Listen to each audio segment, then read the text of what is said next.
Get the sledgehammers.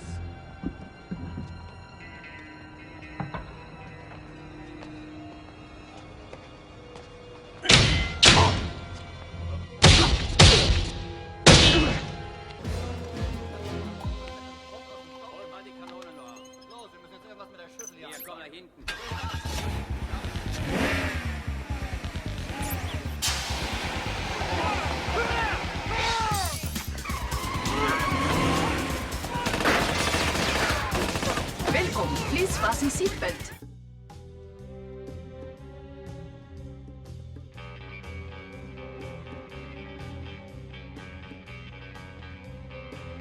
Welcome everybody to the Really 007 podcast. With us today we have none other than one of the greatest stuntmen, if not the greatest stuntman that's ever lived. And he's in England. He's English like us. So we have with us Rocky Taylor, and we're so delighted to have him. We will be getting into all the things he's done. Well, probably not all of them because there's too much to say, isn't there? Such an amazing, long career. The world's longest running stuntman, I believe, as well. So, yes, we're going to go right into that. And, of course, his work on, I think, all, if not nearly all, the James Bond films, which is more than anyone else in the world, I think, has appeared. So before we get to that, just to introduce ourselves, myself, Tom. I've got John here with myself, John Kell. Hello. And we're part of the Really 007 podcast, which you can find on YouTube. You can find us on iTunes or Apple Podcasts, along with Spotify and loads of other ways you can hear us. So just subscribe. We're also on social media, and please leave us a nice review. That will be much appreciated. But I will now introduce us to another mini guest or sort of helper, another of the great men of stunts, the world's foremost stunt expert from behind the stunts, John Orty. Good afternoon, John. Good afternoon.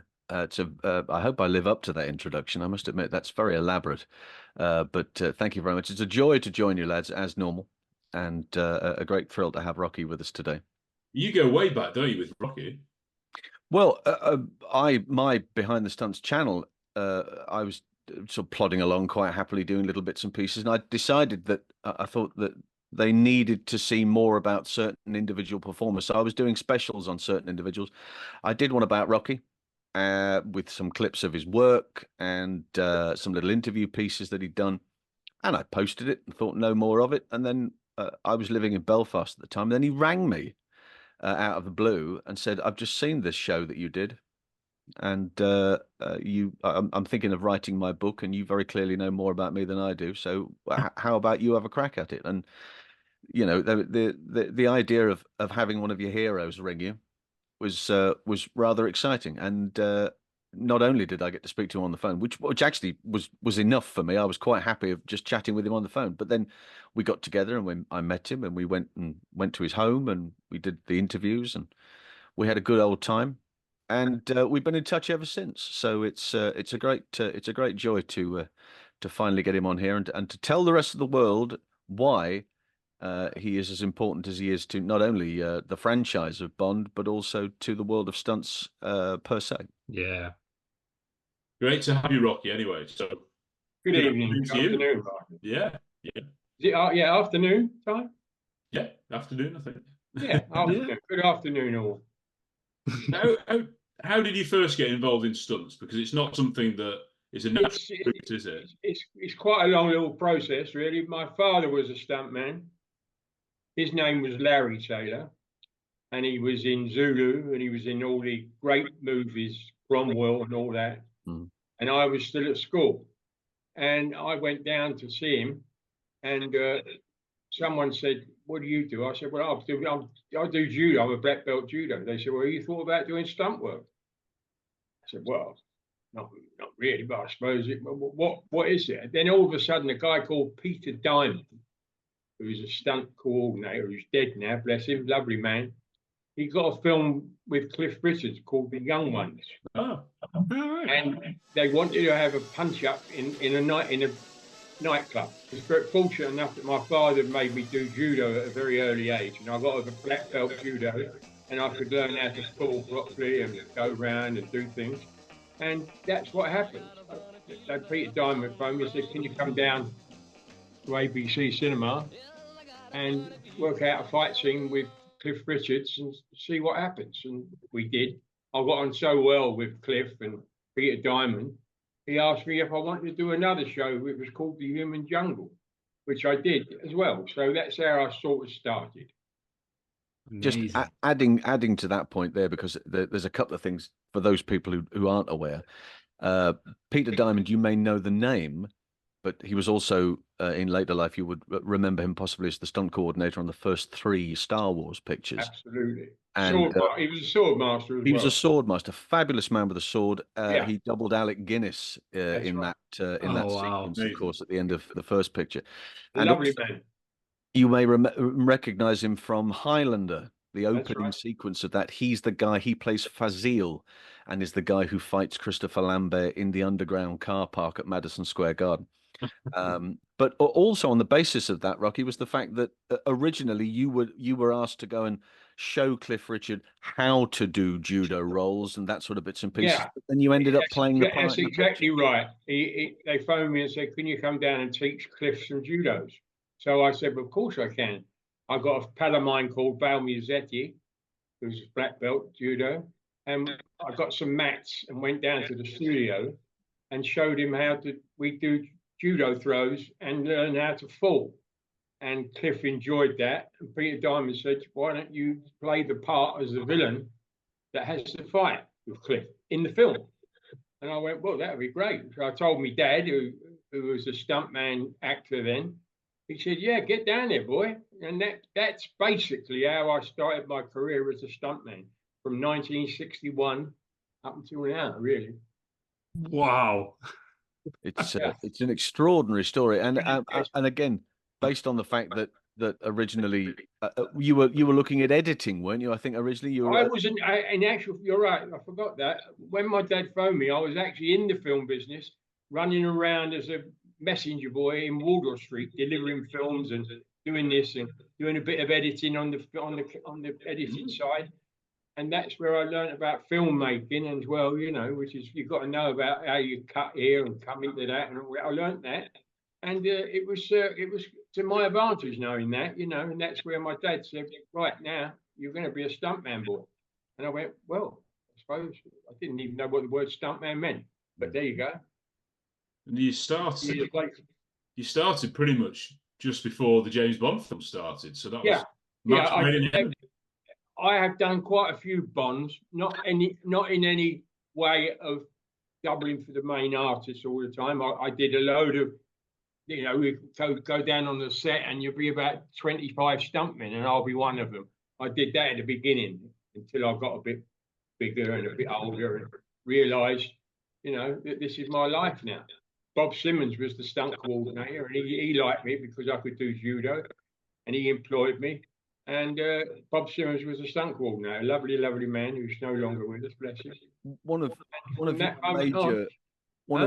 of your major roles throughout the Bond was Spy Who Loved Me is a really good example of you initially assisting Bob, wasn't it? Because you used to get him to the set, if I'm not mistaken. On the strength of that, he would help you out. Well, you're right. We lived on the same path, and he didn't have a car then, so I used to pick him up in the morning and drop him off on the set, and he loved me for that. So I got on very well with him, and he always stuck me in, which I suppose, a favour. But that's where I became a black belt very young in my life, which I learned how to do falls properly, which other stuntmen couldn't do properly because they didn't know about black belts, which I was a black belt. So that's how I carried on with my career. And a lot of the stunt guys, as you say, back then they might have had a bit of military background, they maybe. Could throw a punch. John, they couldn't know how to throw a punch. They ride horses and stuff. Yep. The actual driving stars and all that, and actually having crashes, they wasn't around then. I learned them myself. I learned my stunt work through working. Yes. In other words, there's not a school where you go and have a stunt. Not there is now apparently, but there wasn't a school then. You had to pick it up as you did it. Which every time I went to the set, I learned more. Yeah, nowadays there are schools and there are training campaigns and there are all sorts. But that's great. I've got nothing against that. On the job training, that's definitely what you got back then. I got on the job training. You're absolutely right. throughout your career, you've done a lot of stunts that haven't been done before. Yeah, I mean, yes, because none of the lads could do anything that way. They weren't. I can't say not fit enough. They were fit, but they weren't. They didn't know how to do falls properly. I learned how to do falls through judo. Mm. Judo was my ticket to get into stunt work. The Judokai where he was training Doug Robinson. was run by Dougie and Joe Robinson. Yeah, so that's He of course, starred in Kid for Two Farthings. that's right. Yeah, and what was it? The long distance runner, wasn't it? The long Yeah. distance runner. Yeah, lovely two lovely lads. They were brothers. Is that Joe Robinson? That was in Orange Street. I used to drive up, get the train from New Cross, all the way up to Charing Cross, walk across Trafalgar Square, up to Orange Street, into the judo downstairs, and I was doing that for at least 4 or 5 years before I got a blue belt, brown belt, black belt, and that's how I got my career as a Amazing. Right. It is the same Joe Robinson that played Peter Franks, by the way. Yeah, Peter Franks. Yeah, I thought it was. Yeah. Yeah, and Dougie had been in no end of pictures and television and all sorts of bits and pieces. So of course, that made me meet all the stuntmen. Then yes, my dad knew me. They all knew I was Larry's son. So all the stunt boys that were around then all phoned me and wanted to meet me. And I used to go up to Gerrard Street every day and have a coffee in the La Grande. It was a cafe bar where they all met, all the actors and out of work actors and people met. And I used to go up there and have a little coffee with my dad and meet all the stuntmen. That's how I got to know all the stunt boys. Did you find that your work in television was a great help leading into down the line for pictures? Without a shadow of a doubt. Television was a great introduction to stunt work, because every time on the television you were throwing punches, you were falling downstairs, you were jumping over settees. It was all action all the time. I mean, I did the Avengers for 5 years, doubling for Steve. Yeah. And then I did the Champions, doubling for Stuart Damon.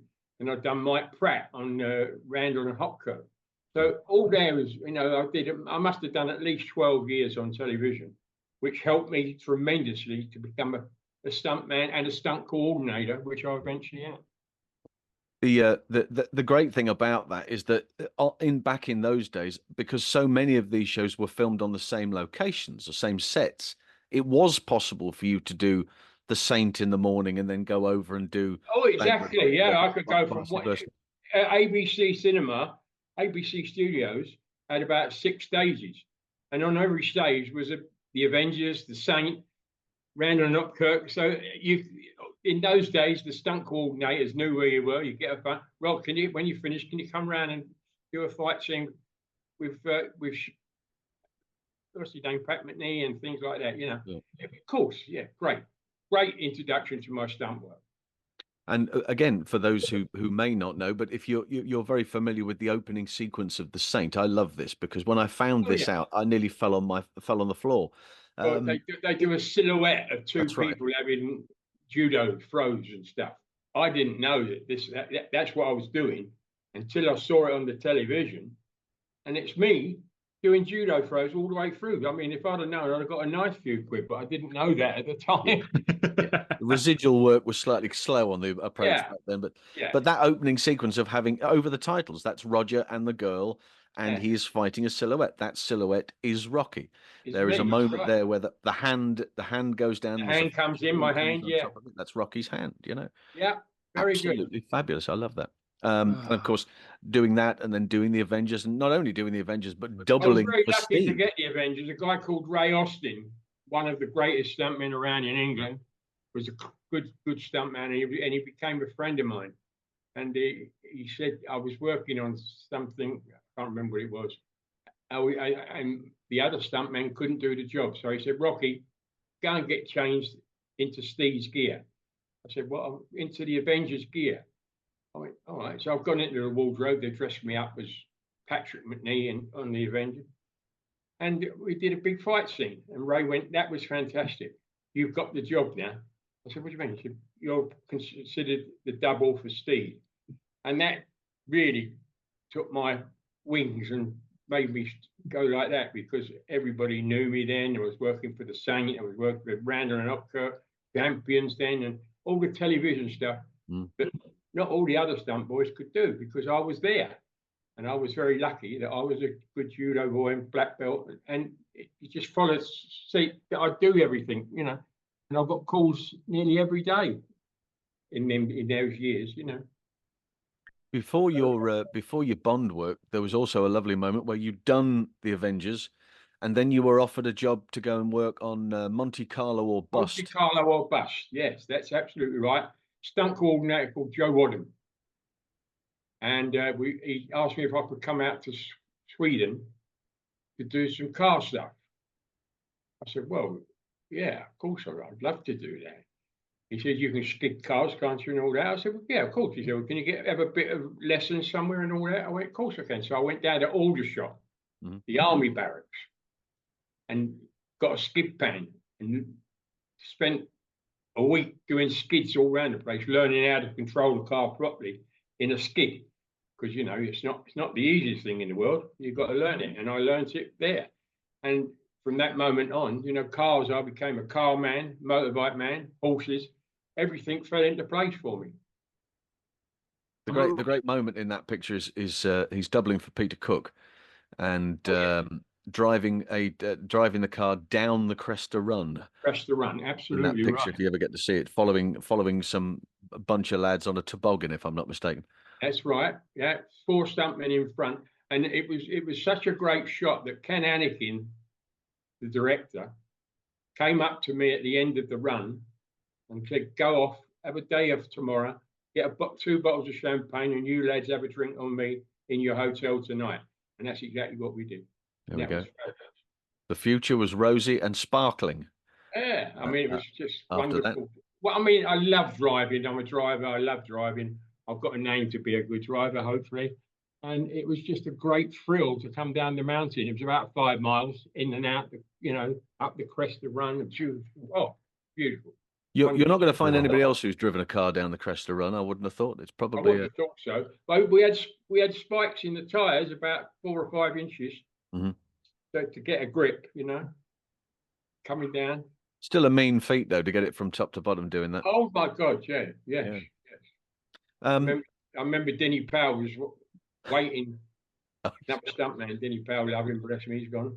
He was waiting halfway down the mountain. He come up to me and said, "Rocky, when you're coming down, I'll be halfway down if you need help." I mean, I couldn't stop if I tried. So he was all right. He was lovely. Up to his waist in snow, wading through to get to you. He was running, trying to catch me, but he couldn't because the snow was too deep. Now, I mean, those were the days, you know, when we didn't really have any rehearsals or any particular, you know, stuff, roll bars and stuff like that in them days. But nowadays, you know, it's all done professionally with Vickers. Gets it all prepared for you, the car. Nowadays, of course, that Cresta Run job, we'll use that as an example. That presumably would be a huge proportion of CGI. There wouldn't be an awful lot of real stuff in it because you just couldn't. Today it would be, but then it wasn't. No, exactly. That's the comparison between now. You're actually doing it for real back then, and now finding ways where you don't have to be in the same place at the same time and getting. Absolutely right. I remember one shot. There was one shot that I always keep in my brain.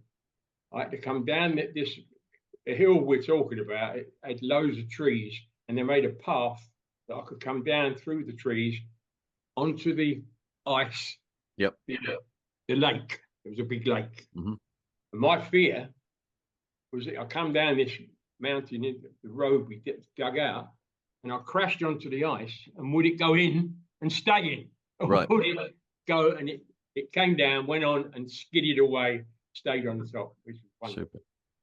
Now, I did have prepared, but I had people ready to dive in case we were interrupted. Just in case, yeah, quite right. The safety side. That's the art of stunt work is safety. Absolutely, yeah. It's all very well having somebody doing the job, but you need to have somebody else around to make sure that everything's in place. Yeah, and they've got to be on the ball. They've got to know what they're doing. Oh yeah. Oh, that's Christopher Lambert. Oh wow, Highlander. Yeah. Ah, amazing. Highlander. Yeah, it is. Yeah, that's Sean Connery's outfit. Yeah, that's right. Yeah, he's doubling Connery on Highlander 2. And that's me as the governor, Sean. Oh, in an unused sequence from Robin Hood, Prince of Thieves. Yes. Ah, Oh, well, that's right at the end when Sean comes in. Yeah, isn't it? there was a whole sequence cut out where Connery is riding to the wedding. What's that one there? Cybernaut. Oh, that's as a Cyberman in the Avengers. There we are. Yeah.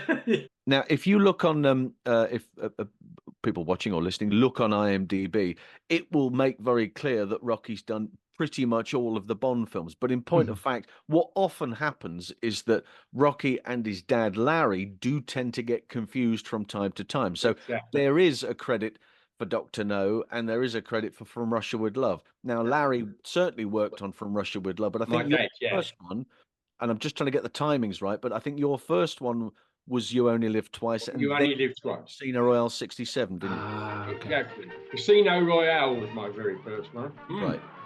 Yeah, that was a big punch up in the nightclub. In the casino, yeah, with all the horses everywhere. Yeah. In the 60s, you're working with Sean and Roger, aren't you? On TV and in film. Yeah. Well, you were doing that. You were doing The Saint with Roger. Yeah, that's right. And then you'd have done. Well, I mean, you were on the set Highlander. of Highlander twice and done a few bits and pieces there before. Didn't I do Highlander with Sean? Yeah. Yes. Later on. 83, you did both Octopussy and Never Say Never Again. Is that right? Unbelievable. Yeah. How was that? Listen, it's been a long career, boy. That was quite interesting because you were Roger's chief double in India on Octopussy. Everything in India out there, the wading out there, yeah, that's right. And then I came back here on the train. There's a moment in that sequence where so many people were doubling Roger after Martin's accident. Yeah, but yes. Paul jumps from the roof, and then the landing. That was Paul Weston jumps from the roof. I jumped from the train into the woods. Yes, that's right. That's the second shot. Oh wow, amazing! And Paul Weston was doing the running along the top of the train. Yeah. On the strength of that, because that's where that connection's made. Vic had some sort of injury while he was out in the Bahamas. Absolutely. And then contacted you to say, come out and double Sean. That's absolutely right. That's what happened. Vic had a very bad accident. And he's done his ankle or leg or something. Yeah. And they called me out to go and double for Sean.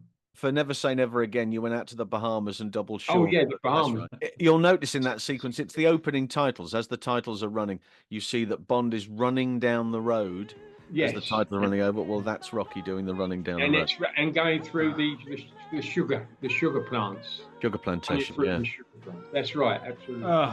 On the exercise at the start of the picture. So I think you're in that fight about 4 times. I think so. You're at the start. If I remember, around the neck. He strangles you on the ladder. That's right. Sean strangled me around the neck.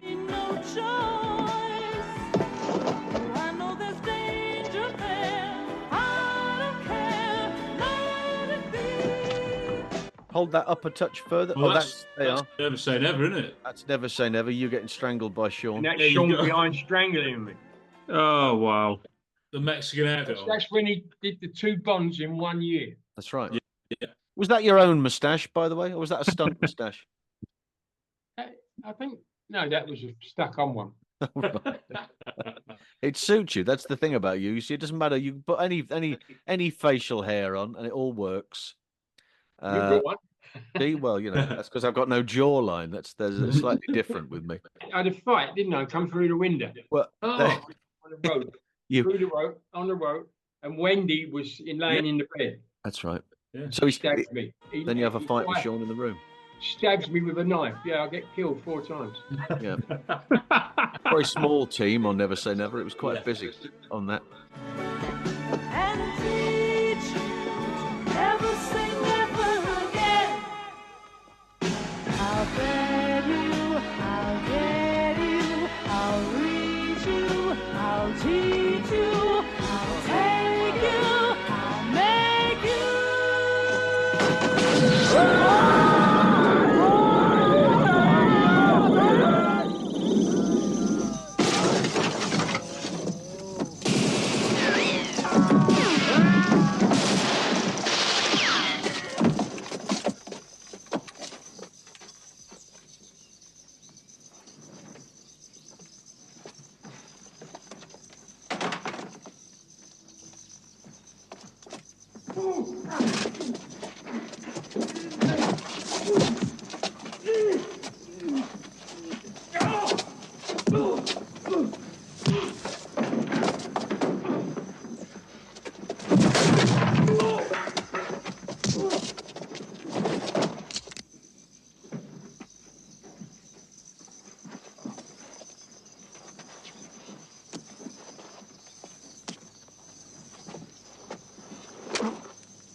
How did you find Sean How did I Connery? find Sean? Yeah. Well, I find him a very nice man. He's very, very to himself, though. You know, he's not. Mhm. With Pierce Brosnan, I could say, coming out and have a beer with Pierce. You go, yeah. With Sean, you wouldn't say that because he'd most probably give you a dirty look or whatever, you know. But Mhm. as a man and talk to him, he was all right. I liked him. Yeah. He wasn't stuck up at all. No. I mean, certainly we'll mention Highlander while we're on the subject of Sean, because you had a moment where he came. He wanted to borrow your golf clubs. Do you remember? Oh, yeah. Yes, he's right. I was doing Highlander and a bit of sword play and stuff like that, and the phone went, and he went, Rocky, yeah. He said, have you got your golf clubs? I went, yes. He said, could I borrow them? I'm going to play golf tomorrow, and mine haven't arrived from the airport or whatever. I said, sure, mate, no problem. So he borrowed my golf clubs and went out and played golf. There was He just loved them. He said, nice clubs, nice clubs. I said, yeah, they're quite good, aren't there was just a moment where you thought, I'm going to play golf with Sean Connery here for a second before you go, oh, hang on, he just wants me clubs, the cheeky son. they? Yeah, that's right. That's right. Yeah. But we did have a knock. We did have a little knock together. Yeah. Rocky doubled for Sean on Last Crusade as well. That's right. Yeah, in the fire, that big fire sequence that was Rocky did that with Harrison Ford, didn't he? Yeah. Oh, that's right. Yeah. Wow. Can you try and reach my left jacket pocket? What am I looking for? My lucky charm. Feels like a cigarette lighter. Try and burn through the ropes. Very good.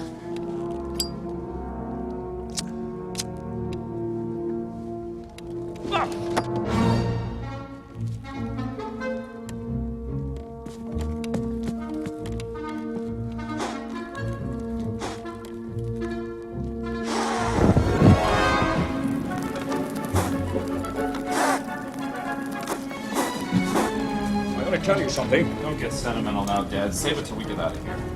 The floor's on fire. See? And the chair. Yes, and you see me jumping about on the chair and Harrison. Yeah. Wow. Dad!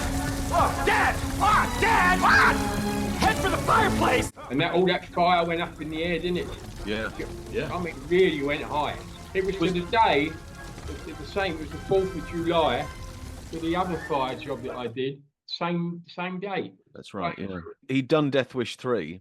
And of course, had his big accident there on Death Wish 3, and this was what, 5 years to the day since that previous accident, and at the end of that sequence, there was a round of applause from everybody, including Spielberg, because they all knew. Yeah, they all give me a round of applause. I didn't know what it was for, and they turned around and said, "Because this is the day that you had the accident." Oh, that's incredible. Oh, thank you very much, boys.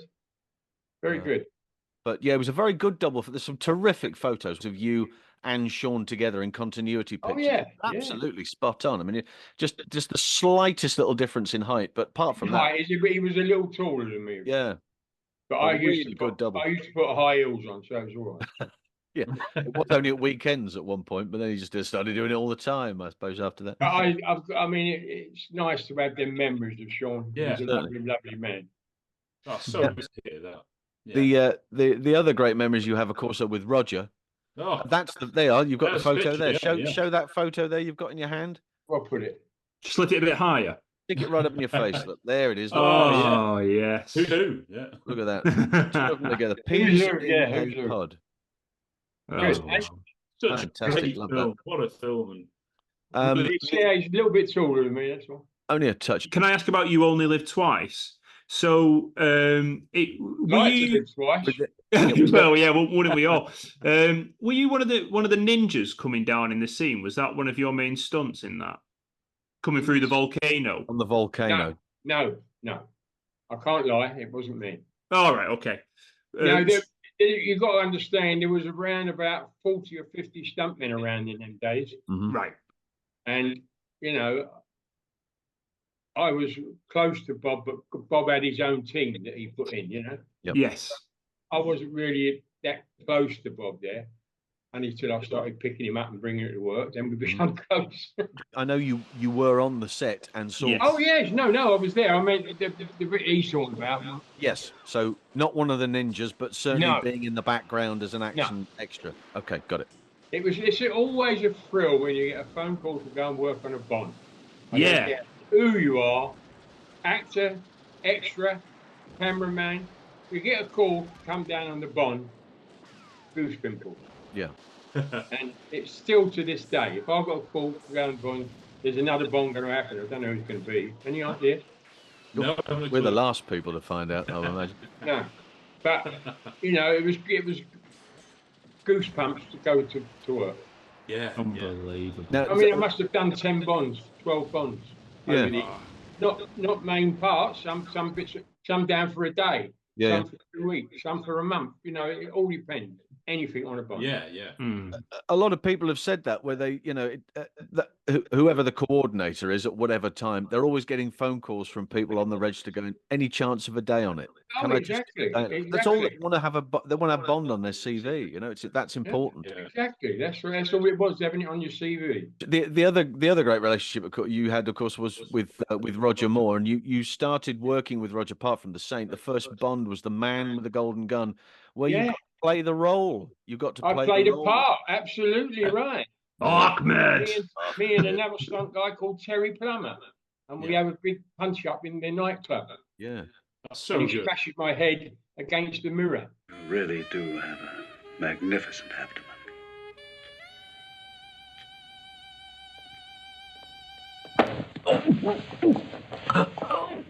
Oh, my perfume! No!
I've lost my charm!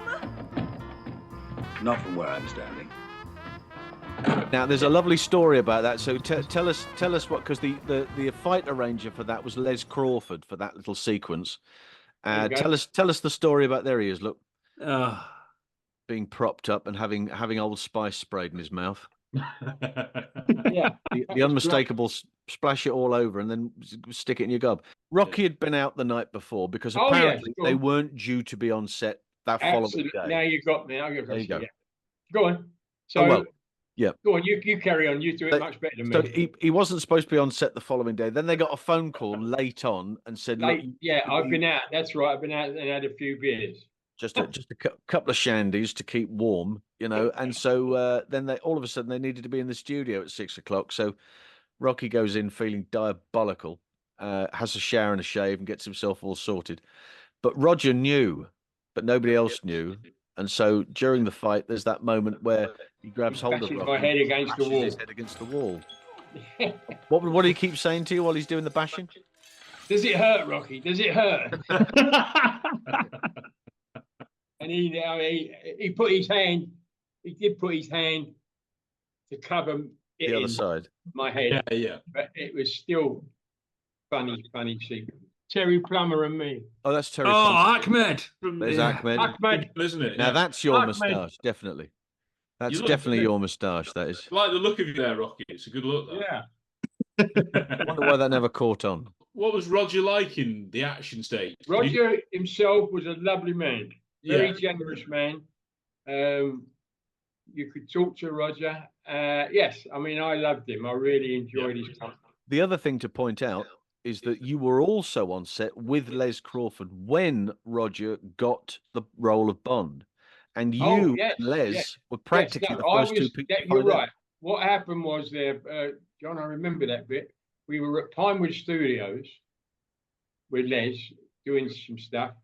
And I walked down the corridor, and who was walking towards me was Roger. And he went, Rocky. I said, yeah. He said, come here. I said, what? He said, I want to tell you something. I said, what? What? He said, you're now looking at James Bond. I said, what? He went, I've just been signed for do James Bond. I said, you're kidding me. He went, no, from the Saint to James Bond. Yeah, yeah. Lovely. And he's going to have a drink in the room. So I went in and had a bottle of champagne with him. Oh, wow. Oh, You got to do it. Do it in He style. was just a special man, Roger. Amazing. history in the making. Yeah. And again, that's the mark of the man, really, isn't it? I mean, Yeah. he's always been our favourite Bond, and it's moments like that, that kind of tick all those boxes and go, yeah, you know, he was definitely the sort of bloke that you'd like to hang about with and have yeah. And even more so from that picture, then on to his biggest moment, I think, which was Spy Who Loved Me, which was just extraordinary. Give us an idea of what it was like walking onto the 007 stage back then, because I know it's very different now. But give us an idea of what it was like. You just got your back went up because you knew you were doing a great picture, and it, you know. James Bond and Major Amasova, you have certainly been persistent. Very well. Now your curiosity can be satisfied. Both crews aboard, sir. Missile unload completed. They have already been given their targets. At 12 noon, they will have reached firing positions. Within minutes, New York and Moscow will cease to exist. Global destruction will follow, and a new era will begin. Submarines 1 and 2, commence departure drill. All right, Stromberg, you've made your point. How much do you want? How much? Whatever do you mean, Mr. Bond? The price for not firing those nuclear missiles. You're deluded, Mr. Bond. I'm not interested in extortion. I intend to change the face of history. By destroying the world? By creating a world. A new and beautiful world beneath the sea. Today's civilization as we know it is corrupt and decadent. Inevitably, it will destroy itself. I'm merely accelerating the process. That does not justify mass murder. For that, Major, I will accept the judgment of posterity. That man was wonderful to be with him. There was never any rows, any arguments. He never lost his temper. He always listened to what he had to do. He knew how to throw a punch. He was a very good thrower puncher, which is, you know, some people can't do it, can't throw punches. He could, because he learned it. Well, that's going back to the Saints, you know, and all that. So he really learned it well. I loved him. And how did you get the role? Because it was you and Jimmy Lodge who were the two that were leading Major Amasova and Bond around the submarine pen, wasn't it? That monorail thing. Barbara. Yeah. Barbara Bach. Oh, right. Yeah, that was Bob Simmons wanted me to play the part of looking after her. Hang on, this is it. My wife come up with the goods. Oh, wow. That's me on the on your right, is it? Yes, on our right. Yes, that's it. And the other one is Jimmy Lodge, isn't it? Jimmy Lodge. Jimmy Another Lodge. stuff, man. Yeah. So, Wow. And you're in quite a bit of the picture, in point of fact. I Yeah. remember there's a yeah. wonderful, I don't know whether you've seen it, but there's a making of documentary that Open University did about the making of it. And you're in quite a bit of that in that moment where Kurt Jurgens is having that confrontation with Bond as he comes down the steps. You were driving that mini moke. Oh, the mini moat Yeah, that went yeah. into the drink. Into How the, was that worked out? Give us That an was idea. amazing. We had to go. They had what do you call them? Walkways, and Yep. walk in between. It was water, Hmm. Yeah. and I put a ramp. I came driving down up the ramp, hit the bank the other side, crashed into the wall.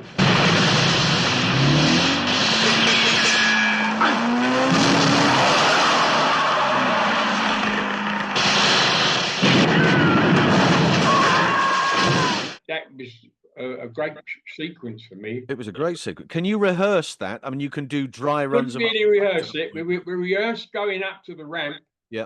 but then you couldn't take off and do it again. So we had to do it in one hit.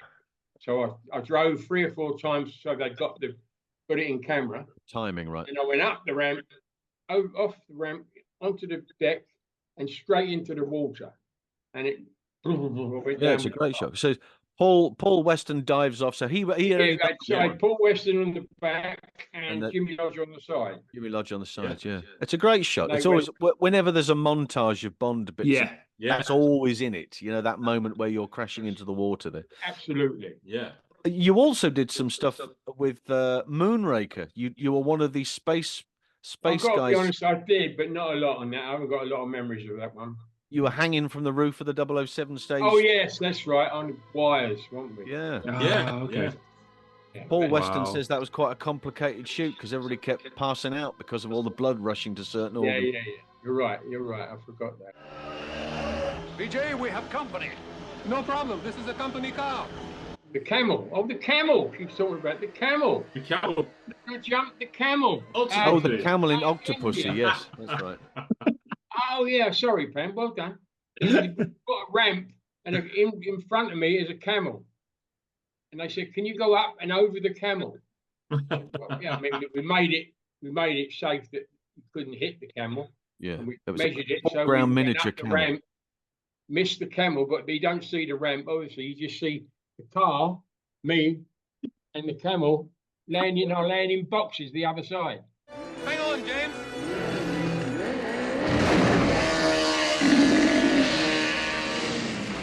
Was it tuk Tuk-tuk, yeah. Yeah, the This is tuk-tuk. brilliant. flying in the air, going over a camel, and then they cut, obviously. The camel watches it go past. The camel is Great still shot. receiving It's a great residuals. shot. And it was done for real. Yeah. You know, no CGI there. Yeah. No.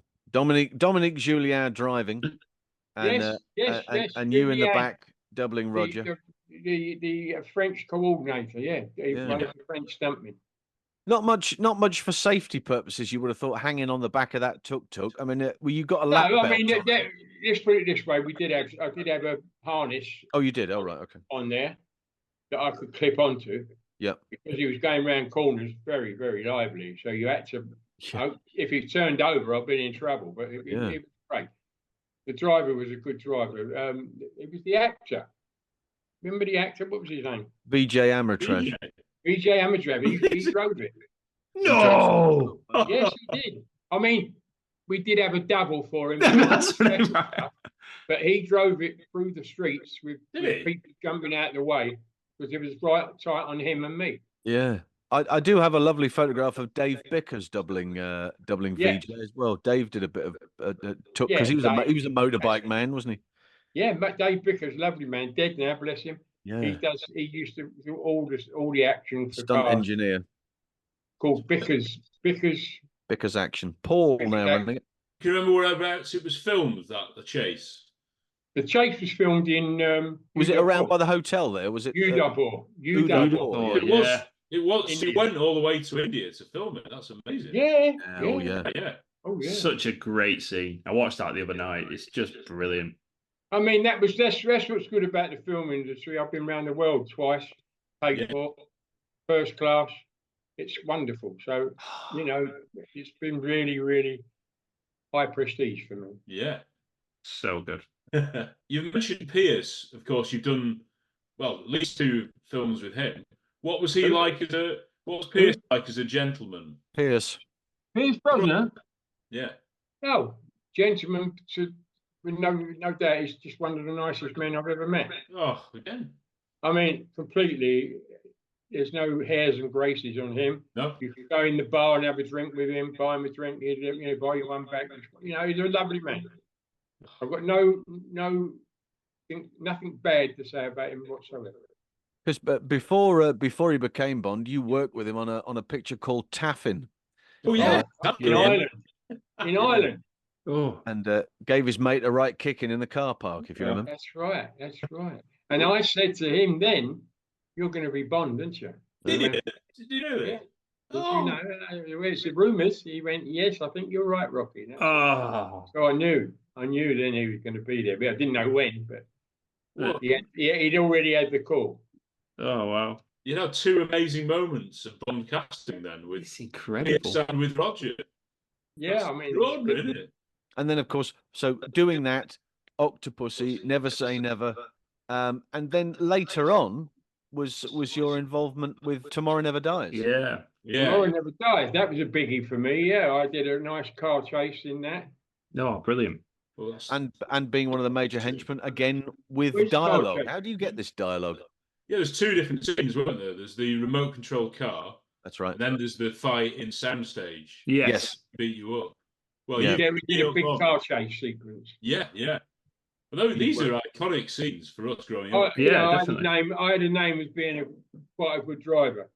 Yeah. I used to get quite a lot of driving sequences. You also knew how to take an ashtray over the top of the head. Oh, God, remember that? Yeah. Yes, wasn't that Pierce?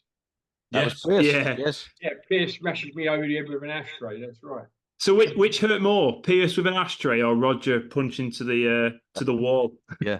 The ashtray hurt a bit because it was made out of breakaway stuff, but it still hurt. But you had to take it on the chin, as they say. Yeah, quite literally, yeah. It's a soundproof room, Mr. Bond. Nobody hears you scream. Estampa, we have made contact. Make him uncomfortable. I'll be there in a few moments. With its printing presses that run 24 hours a day, and its satellite facilities linking every last... You seem very concerned about Mr. Carver's business. He wants to know why. Why did I do it, you ask? The answer is simple. Power. The power to illuminate the far corners of the globe, not for higher profits, but for higher understanding between the people of this great planet. Put him in the chair. Maybe we play a little number on his head.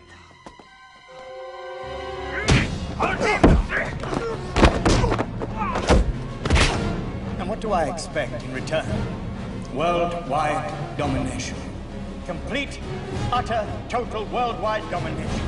But not of a government, of ideology, of tyranny, and isolation, and Our media group network has the ability to reach every person, in every village, in every nation. But do not fear me. But tonight, I offer you my declaration of principle. Before dropping on your head. Oh, there he is. brilliant. Tomorrow Never Dies. There we go. Look. Yeah. Tomorrow Never Dies. Yeah.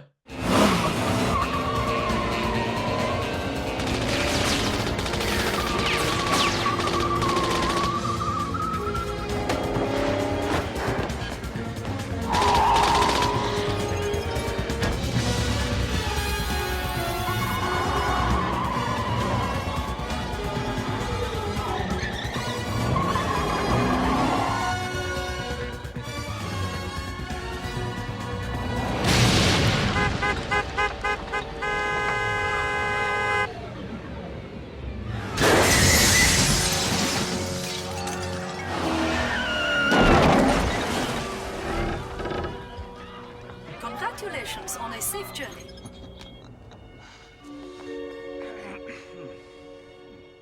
Again, that's Pierce and Rocky there on Brent Cross car park. There's the ashtray, by the way. Remember the ashtray? Oh, you found it, have I you? told you about. There it is. Oh, it's so good. Getting clapped over the head. Right over the head. Tell us that story about you having to audition for the line about contacting Stamper. Yes. With your fabulous German line. Yeah, you did a German accent. Yeah. I was dubbed. That's right. I spent all day learning how to say Stamper. We can't break into the car. Stamper, we can't break into the car.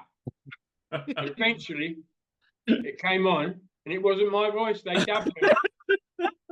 Unbelievable. All those years of working at RADA, and then that's what happened. Yeah. Stamper. The other little thing which I'm quite interested in is you in the fish market in World Is Not Enough. Boats, there's fish everywhere.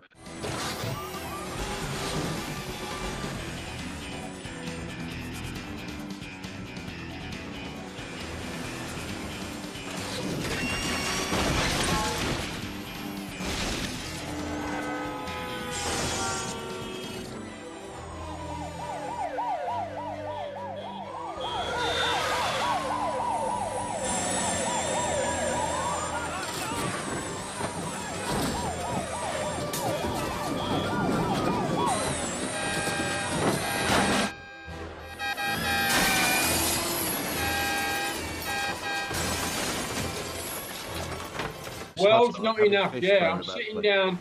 I'm sitting in a big glass petition like that. Yeah. With all breakaway glass.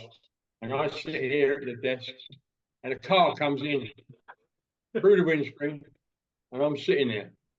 That was a bit of a crash, I promise you. Yeah, the Q boat going through the restaurant. So that obviously the restaurant had to dress it with the three titles windows. Missed me by about that much. Really? At speed. And that was apparently Greg. That's what they wanted. It was a rehearsal. No, but it was kept in footage. Yeah. They filmed the rehearsal, but I don't believe that everybody was fully aware that he was going to come through the wall. No, on that no. thing. So when he comes through like a ton of bricks. It's a great stunt. A cracking job. Yeah, it's absolutely brilliant. And then, of course, after that, when we look further down the CV, is Skyfall. Gary tried to get everybody back who'd worked previously on. Yeah, that was Skyfall was great. I enjoyed being on it. It was great to get the call, but it wasn't a lot of action for me. I was just one of the background driving cars down the Mall and things like that. Yeah. There's that moment when Bond's running. He's running down. Bond's running through camera. it. Yeah. That's right. Yeah. We got to miss him, miss him, get very close as we can. That type of stuff. It still takes a bit of skill. Yeah. Why are the Bonds still so important now, Rock? I mean, you said yourself just a minute ago, if somebody rang me now and said, go and work on one, you drop everything and go and do it. Why is that? What's the special factor? I mean, all I can say, it's the thrill of working on one. There's no other words to say. I mean, great. You imagine you get a call, go down on the Bond, wouldn't you do it straight away? Absolutely, yeah. But I mean, you've been in a situation where you've worked on, you worked on Mission Impossible, on all sorts of bits and pieces, and yet if somebody rang up, it's not the same as working on a Bond. Right. Wow. That's what I thought you were going to say. Yeah, it's not the same as working. Barbara Broccoli, bless her, she's a lovely lady. Oh yeah. Well, tell us about Barbara and Cubby. Well, she's always great to me. Always talks to me, Barbara. I love her. I think she's a brilliant producer. Good. I don't know how she is now. I've seen her for years now. But are they going to do another Bond? Anybody know? Well, if we could get a move on, if we could tell Barbara to get a move on. Crewing up now, as Pammy said, but I don't know who's playing Bond yet. No, they need a Bond. What was that? Didn't you rang Barbara when Lee Morrison was chosen as coordinator, didn't you? Do you remember that? I rang her, yeah, funny enough, I rang her to say you've got a great coordinator there. So what I did, I rang her, got through with Barbara. I said, hello, Barbara, it's Rocky. She said, yeah, Rocky, what can you do? I said, you've picked the right man, by the way. And she said, who? Oh, you mean Craig Douglas? She said, no. I said, the guy that's doing the stunts, Lee Morrison. He's a very good stuntman. She went, oh, thank you, Rocky. I said, that's all right, which he is. but she thought I meant the actor. Daniel Craig. Pick the right guy, the actor as The well. right guy. Yeah. I was talking about Lee Morrison. Yeah, He's done well. Yeah. But she laughed. She laughed. So, which stunt in Bond are you most proud of? The mini moke. Yeah, I would say. Oh, it flies in the air. Yeah. Listen, I've got to say something, lads. It's been a wonderful career for me. Yeah. I've come to more or less the end of my career, but I still enjoy it. I still love it, and there's nothing anybody can say I've got any bad regrets. No. Oh. Well, I was rewatching the Mission Impossible: Dead Reckoning last night, and then up you pop on the train, and I didn't even know you were exactly. Yeah, I mean it's amazing, isn't it? Yeah. I'm still here. You're still there, yeah. You're going strong. I'm 79 now. Wow, amazing, yeah. Hero. And so the Guinness Book of Records approves. Oh, I've got one of them. Hey, where's it? Yeah. The 2 Bonds in the 1 year behind and you. the oldest working stuntman, which is Pam. me, Pam is now behind rushing me. round Oh, looking. Yeah, I see that. Oh, there we go. Well, that's There's it the there Guinness Book on record. the grandfather clock, yeah. Yeah, we've got a. We can show another still of that, but that's there. It is. There's the official documentation. Incredible. What an honour! What an amazing That is an honour. I promise you to have that. Yeah. So, in fact, point of fact, you've got 3, haven't you? You've got 1 for being the doubling the 2 Bonds in the 1 year. Doubling 2 Bonds in 1 year. You've got 1 for being the oldest working stuntman, The and then oldest you've got working another stuntman, one. where's that one? The other one I've was got for that one with breaking the largest piece Oh. of breakaway glass. If you Broken like. away glass on the Bond. Yeah, when I went through the window. It Now, was what? originally, that record was held by the Die Another Day. Wasn't Die it? Another Day, yeah. Fall through the floor, and then you broke Well, I it. broke it, the record. Yeah. Well, tell us about that. We want to hear more about this stunt. Well, this was when you were working with Remember a Charity. Oh, yeah. An organisation called Remember a Charity, where they were encouraging people in their wills to leave money to a charity instead of doing whatever they would normally do. And Rocky's particular profession meant that he had a fairly decent standing about being on the edge and having that moment where, you know, you're standing there on the edge of a building thinking, well, have I got everything in order? You know, you have that moment. And so the first one was to recreate the jump from the building in Death Wish 3. Only this time they did it at Battersea Power Station. That's absolutely right. He jumped 40 feet into a box rig there, and then the second one to top that was to do this big breakaway glass thing. But Rocky decided, I think, instead of just crashing through it, let's roll a car through it. So they pipe rolled a car. Oh, that's right. Yes, you've got a great memory, John.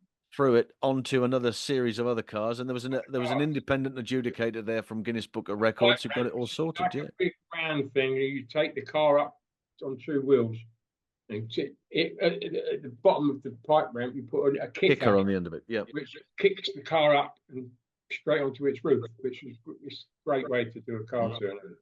Hi, I'm Pips Taylor, and you've just missed stuntman Rocky Taylor taking his car for a spin. And trust me, this was no smooth ride.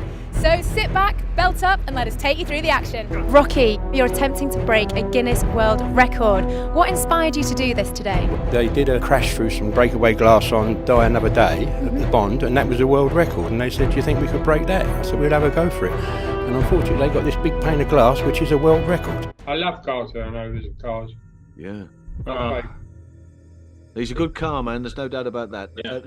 That just goes to show some of those things, you know, from the television series in the 70s. Yeah, that's where it all came from, John. You'll be You're right. familiar with That's where it all Rocky's came work from. on the Sweeney, on the Professionals, on movies like Villain. Absolutely. Minder, you name it, he's done it, and it's often behind the wheel or turning up as a character. Arkiness, Champions. Yeah. Oh, It'd be simpler to list the stuff you haven't done, I would have thought. exactly. Yeah.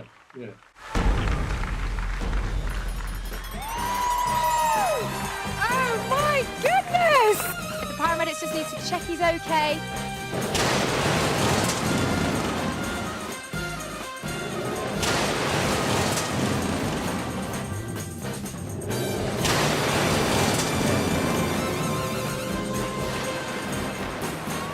Guys, can we give it up for Rocky Taylor? Woo! Rocky, look at you. Unscathed. How was that for you? Yeah, very good. I could see myself going upside down on the cars, and then it came off of that last one, and when it hit, that's the one that really gave me a jar. This bit here, Yeah. bang, that was a bit of a bang. It gives me great pleasure to announce that you've achieved a brand new Guinness World Record. Woo! Guys, let's give it up for Rocky! You've done Batman as well. That's Batman, the very first Batman. I played a part in there where he smashes Batman in the face. Yeah, that's the backhander. That's lovely. I mean, that's what a film that is. That was a good film to work on. Yeah, that was Palmer Studio. Yeah. And the Superman films as well. You worked on that. I did a couple of those, not a lot. Yeah, Paul Weston did most of them. Yeah. But I did a couple of days on them. As a stuntman, you get called now and again here and there. Yeah. One day here, one day there. You know, unless you're contracted for the film, you know, you can be contracted for 2 or 3 months if you're lucky enough. Yeah. If you're doubling for the lead. On Superman, you were up the Eiffel Tower on the second one. Oh God, yes, in Eiffel Tower in Paris. Yeah. Oh. Margot Kidder. It was Lois Lane who was you were one of the terrorists up the top of the yeah. The lead lady in that film was up the top with me. That's right. Yeah, I don't think there is a genre that you haven't worked on. You've done all sorts of bits and pieces, and I've been very lucky, John. Managed to tick many boxes as far as Bond is concerned as well. So I mean, there's I put it all down to Joe and Doug Robinson. Right. Yeah, exactly. Yeah. Teaching me judo. I got black belt very young. And you can read about it all in the book. Oh, you read it in my book, by the way. Read it in your book. Book out called Jump, Rocky, Jump. Yeah, Jump, Rocky, Jump. Right, here we go. Here we go. Pammy's got the lot here, look. Oh, it's a stunt register. That's lovely. I'll have that. Register, yeah. That's an old one. And look at the latest one. Can you see the difference? I know, it's huge, isn't it? It's The difference. Look at that. I can hardly lift the new one. Look at the difference. That's the difference. So the book on the bottom is what year was that stunt register? That's 86, 87. 687, and it's pamphlet thin, you know. And the top one, the new one, This I can't lift this one. This is over 600 performers in that one. So and without this lady Pamela, I wouldn't be here. Oh, amazing. Somebody's got to keep you in tow, you know. Yeah, she does. Lovely to hear. He does a marvellous job. Also, I'd like to mention my girls, Julie and Simone. I've got two lovely daughters, and they've got kids now as well. Yeah. I'm a granddad. Great granddad. You're very blessed. Yeah. And a great granddad. A great granddad. Oh, right, okay. And So there's it's amazing. Oh, hang on. Yeah, that's Hang on. Oh, hello. Yeah, here we go. Yeah. Right. So this is There your autobiography, isn't it? It must be the only unsigned copy in the Western world. Yeah. You got this chap in the corner, John Orty, to help you with that book. Yes, you did. John, I phoned John and said to him, John, I want to do a book, Jump, Rocky, Jump.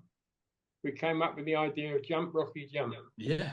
And it's a great book. Everybody tells me they read it, they love it. Yeah. So it's from my beginning to the end. And that the front is when you had your accidents, that photo. Yeah, I had a bad accident on death wish. Broke my back. I was out for about 10 weeks. Gosh, wow. Yeah, there's an extensive chapter in there regarding that, I must admit. And it happened, unfortunately for Rocky, it happened right at the peak of his career. He just turned 40. Yeah, I was 40, just over 41 years of age at the time. I was walking past Michael Winner and Mark Boyle, who was the stunt coordinator. And he said, as I walked by him, I heard him say, he'll do that. And I turned around and said, who's the he? He went, you. I said, I'll do what? He said, see that building over there? The building about 40 feet up. He says, yeah. He said, we need someone to come off of that. It's all on fire, and you come off of it and land on put a rig there and you land on the rig. I said, yeah, of course I'll do that. There's no problem. So I went over and had a look at it. It was about 40 foot, 45 feet up. And we dug a hole, because a bit of grass, dug a hole, filled it with boxes. And I went up and came down into the boxes. And I broke my pelvis. Oh, Yeah. They blew it up. Yeah, they blew it up, and I couldn't see where I was going, coming through the flames. And I just missed I hit one side of the boxes, and the other side hit the ground. Oh. So this bit came up here, and I was fortunate enough to be next to Lambeth Hospital. Yeah. St Thomas's. So St Thomas's. they took me in there by ambulance, and there I lay for about 5 weeks, 6 weeks. Wow. I came out of it all right. They put it back together. Took about a year for me to get back to work, and there I am back to work again. So it was quite a tragedy, but that's what you get paid for. Yeah. The issue with all of that, of course, is that it should never have happened in the first place. And No, it should never have happened. the discussion and the rehearsal were nothing like the actual take because the huge differences happened. As Rocky says himself, it was supposed to be on fire, and then he leaves the building and they blow it up. That's But right. they blew it up before he left. There's a little bit of flame at the edge of the building, smoke coming out with flames. And as I get to the edge, I jump and they blow it up behind me. Well, they blew it up before I got to the edge. So I couldn't see where I was going. Yeah. So I had to run and jump through the flames with my hands like that, going through the flames, coming down, and I was just left at the middle of the bed, and I hit the right-hand side, and the left hit the ground, which broke my pelvis. Oh, dear. About 10 weeks, 12 weeks. And what I always found fascinating was they kept it in the film. That moment in the picture is in the movie. You see Rocky coming through the flames and almost in silhouette, but he comes through the film, comes through the shot, and then out of shot. They put a car in the way. That's the only accident I've ever had. Yeah. Really? That was on end. Yeah, he's been very lucky. But you were like, I'm coming back to work as soon as possible. You didn't want to retire.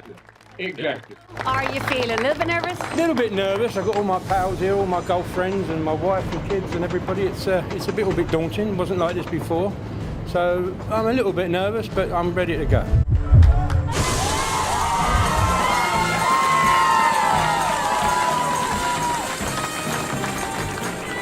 Wow, that was absolutely amazing. The paramedics are just tending to Rocky right now to make sure that he is okay. Rocky, you did it. How are you feeling? Funny. Feel funny. I mean, the countdown went quicker than I anticipated. I heard I was up there and I heard 5. Oh, I've got to go now. So, and all of a sudden it was there, and I went. I mean, was it all right? It was amazing. Was it all right? And everybody was very good to me. All the stunt people were very good to me and giving me work and giving me little parts here, and not so much stunts, but acting, a bit of acting. Yeah. I'm not a bad actor. No, you're not. No. Should never have been dubbed in Tomorrow Never Dies. Quite right. It's a criminal offence. It's disgraceful.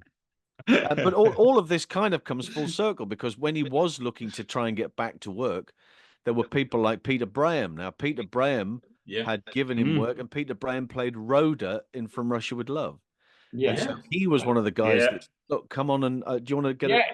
All the stunt people, the stunt guys gave me some work, which was great of them. They all give me bits, a day here or a day there. It was all great. I was very, very fortunate, John. Yeah. Well, and then, I met you. And you met me, and then it all fell apart after that. But we were going really well. Write a book about it, Rocky. Go write a book. I went, what do I do? And then I saw him, Mr. There, and on the, what was he on, John? YouTube? On the YouTube, that's right. Yeah. And I thought, God, he knows about stunts. And I phoned him up and said, do you want to help me? Yeah, what do you want? I said, I want to write a book. Oh, he said, love to. And the rest is history. He helped me write that. He did it. Good. It was wonderful. And I thank you for it every day. You're very welcome. It was an absolute pleasure. And again, just to reiterate that somebody once said to me, you must never meet your heroes because they'll let you down. He's never let me down once. He's always been my hero. Oh. Never let me down once. He's been as entertaining and fabulous as he is. I love him. Day one. You. So. You're a lovely man, John. Well, you're a lovely man too, my love. Really appreciate you talking. Well, listen, I'm glad you enjoyed it. Well, good luck with it, and thank you for your time. And thank you, my love. I hope you've enjoyed it. Take care of yourself. Be in touch. So much, Rocky. Take care. Take care.